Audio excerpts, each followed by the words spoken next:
Hello, my beautiful souls. Welcome sa ating tarot reading session. So, keep in mind, general reading po ito. Maring mag-resonate, maring hindi. Kunin nyo na lang po kung para sa inyo and leave the rest. Maaaring mag-shift ang energies or magkabaliktad ang sitwasyon natin, kaya kayo na pong bahala kung saan kayo nakalugar sa reading natin. Okay? So, let's see.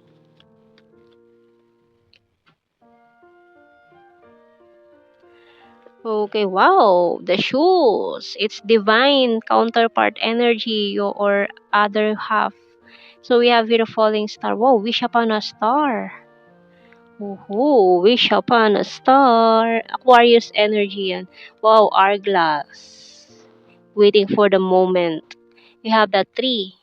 Oh, parang ang lalim na naugnayan nyo, no? Parang soulmate twin flame energy. And we have the waterfalls. Yung bottom card dito, wow, target. Target ka ngayon. Ayan. So, tignan natin sa ating tarot cards.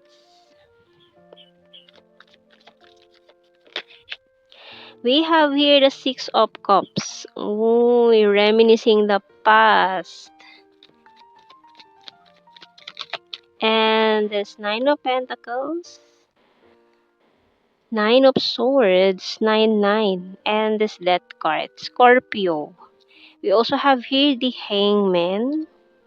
The star. So, ang lakas ng ating Aquarius energy. Ayan, another star. And the Seven of Swords. And the Three of Wands. Okay. So, itong taon to, naging deceptive siya or may mga kasinungalingan siyang pinormulate or sinabi na walang katotohanan. And then ngayon, parang nagigilty siya ngayon na bakit ko sinabi yun? Bakit lumabas yun sa bibig ko? Hindi yun yung gusto kong sabihin eh. Pero bakit yun yung lumabas sa bibig ko? So, yun parang nanghihinayang siya ngayon na parang it's a missed opportunity na nangyari sa inyo nitong taong to in the past na parang hindi niya ginusto yung mga nasabi niya pero yun ang lumabas sa bibig niya. Ayan, so we have here the Hermit card, Virgo. So ngayon naka-hermit siya eh, parang naka-hermit mode, soul searching, searching for clues, searching for answers, itong taong ito. Kasi kahit siya eh, aminado siya sa sarili niya na hindi niya alam kung bakit yun yung nasabi niya sa'yo.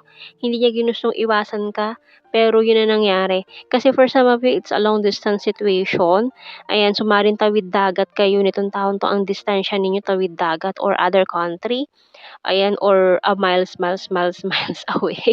Sobrang layo na, ang hirap puntahan. Ayan, so, kaya parang mas ginusto na lang niya na bitawan ka or tapusin 'tong ugnayan yung dalawa. Pero parang sinasabi niya dito na hindi yun yung gusto niyang mangyari. Hindi yun yung gusto niyang mangyari pero yun na nasabi niya. T, ayan baka course niya yan. B, S, K, E, ayan. L, R, X. Ayan ang ating mga initials. Okay, bottom card, letter P. And let's see sa ating messages ng archangels natin dito. So, ano ba masasabi ng ating mga archangels? Wow, spiritual understanding. By Archangel Raziel, I'm bringing you esoteric information and symbols and helping you understand spiritual truths. So, ayan eh, parang nakikita ko nito na na-start na nagsisimula na niya maintindihan eh. Kasi 'di ba sinabi ko kanina na this person is searching for the truth, searching for something, may mga sinesearch siya. Pero ngayon parang sinasabi niya rito, the search is over.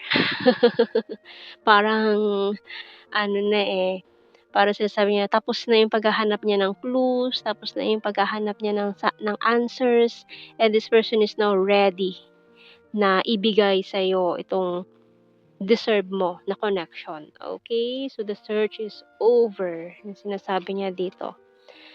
And, tingnan natin sa ating parang tapos na siya maghanap eh ng mga clues, answers. I regret lying to you. I'm starting to understand our connection. I left you when I saw you with someone. So, maaaring nagkaroon ng third party situation noon or may piniling iba.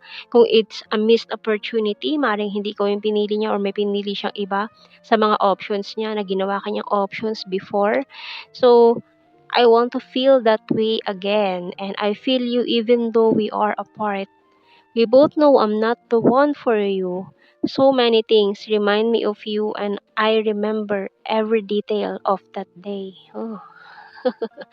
And I'm becoming a better person. So yung bottom card, just being near you, is intoxicating. So kasi parang hindi niya kayang i-handle yung situation dati. Ayan, kaya binitawan ka na lang niya na parang hot potato. Hindi niya kayang i-handle yung sitwasyon noon. Ayan. So, tingnan natin sa ating tarot messages, oracle cards. Patiently waiting, so maaaring hinihintay mo siya or naghihintayan kayong dalawa kung sino unang makikipag-communicate. So, ayan, so tatatawag na siya dahil hindi niya na kinakaya itong pangungulila niya sa'yo, pag-iisip niya sa'yo. Ayan, you complete me, I'm honest to you, working hard for our future, caught in the middle. Kasi ayun na nga, para namili siya ng dalawang tao. So, sa lahat ng options niya, meron two main options na kayong dalawa yun, may isa siyang pinili and yun maaaring yung isa yung pinili niya. And ngayon parang na-realize niya na, "Uy, parang hindi kami connected nitong taong ito na parang hindi siya yung divine counterpart ko, na parang wala sa kanya yung mga characteristics na hinahanap ko sa isang partner."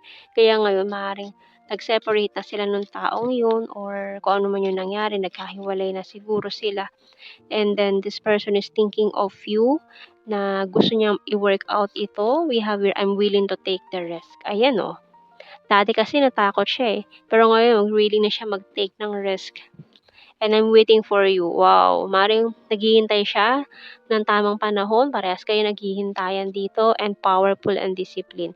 So, maring kaya dahil ano eh, sobrang hectic siguro ng schedule niya. Kaya marami siyang mga pinaggagawa ngayon. Lalo na siguro at mag-e-eleksyon sa ano, barangay elections, ganyan. And I regret rejecting you. Ayan, bottom card natin. So, ayun nga, Mari, may pinili siyang iba noon, kaya ngayon nagsisisi na siya na ikaw yung ni-reject niya. Tingnan natin. Sa blue card, ayan, marami siyang gustong i-confess sa'yo. And this person want marriage with you. And wow, it's a union of hearts. Lalo na if it's a twin flame journey. Ayan. So, tingnan natin sa ating general signs and the messages. So, we have here sexy body, fantastic friend, rainy season, the other country, Virgo, skin tag, May, Luzon, September. So, ngayon September, oh. Ayan. Mga confessions. Gemini, mirror card, runner card, intelligent, divine feminine, very lucky. Ayan, maghahabol na naman, chaser. And hanggang October daw. Ayan, overthinker. Past person, national capital region. Ayan, may mga nangialam pa sa inyong connection, mga plastic persons dyan na kunyari is mga concerned sila, ayan, pero nakikichismis lang pala. We have here Taurus, Cancer sign, Aquarius again, and green-minded, Visayas, Aries sign, November, long distance, ayan oh, Hilarious, need more signs. Okay, last na sana yun, pero need more signs daw. So, last 3 tayo. Oh, another twin flame card. Animal lover and soulmate. Uy, 'di ba? Twin flame soulmates. So, yan po ang ating reading, my beautiful souls. Thank you for watching. Take care and God bless. See you in our next reading, guys. Bye-bye.